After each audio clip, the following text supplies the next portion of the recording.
कभी कभी हमें जीवन में अकेले लड़ने की आवश्यकता होती है। यह एक कहानी एक ऐसी लड़के की है जो अपने लक्ष्य की ओर आगे बढ़ने के लिए अपनी अकेलेपन को एक सुनहरा अवसर बनाता है। एक समय की बात है, एक छोटे से गांव में एक लड़का रहता था। वह बहुत सपने देखता था और अपने लक्ष्य की प्राप्ति के लिए प्रयास करने का निरंतर जुनून रखता था। परंतु उसके पास न कोई साथी था, न कोई गाइड करने वाला था। उसके परिवार में उसके सपनों को समझने वाला कोई नहीं था। इसलिए उसे लगता था कि वह अकेलेपन की जंजीरों में बंधा है और उसके सपने अधूरे रहेंगे। फिर भी उसने निरंतर में मेहनत की और अपनी आत्मविश्वास की आवाज़ को बुलंद किया।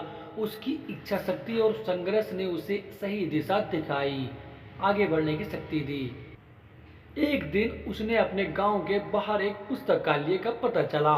वह आश्चर्यचकित हुआ क्योंकि उससे पहले कभी ऐसी जगह नजर नहीं आई थी। धीरे धीरे उसने उस पुस्तकालय के दरवाजे पर कदम रखा। वह जाकर उसने देखा कि लोग पुस्तकों के बीच खोए रहते हैं और वहां शांतिपूर्वक ज्ञान के वातावरण ने उसे संतुष्ट कर दिया।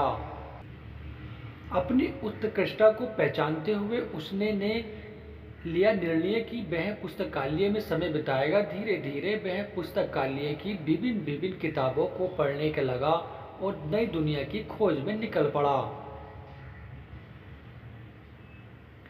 दिन बिताने के साथ साथ उसका ज्ञान बढ़ता गया और वह अच्छे लेखकों और दर्शकों के साथ रिश्ते बनाने लगा। इसी के साथ उसने लिखने का भी मन बना लिया। उसने कई लेख लिखे, उस जिसमें उसका एक लेख प्रसिद्ध हुआ। उसके अवसर मिला अपने लेख पुंज को कौशल दुनिया के सामने प्रसिद्ध करने का।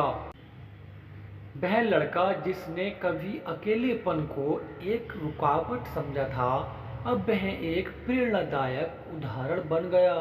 लोगों ने उसे मान्यता देने लगे और वह लड़का अपने लक्ष्य को की ओर आकर्षक होने में सफल हुआ। इस कहानी से हमें यह सीख मिलती है कि अकेलेपन को एक सुनहरा अवसर बनाने के लिए हमें संघर्ष करना चाहिए। हमारी समीक्षा, सम्मान और मेहनत हमें अपने लक्ष्य की प्राप्ति की ओर आगे बढ़ सकती है। The end. Thank you so much.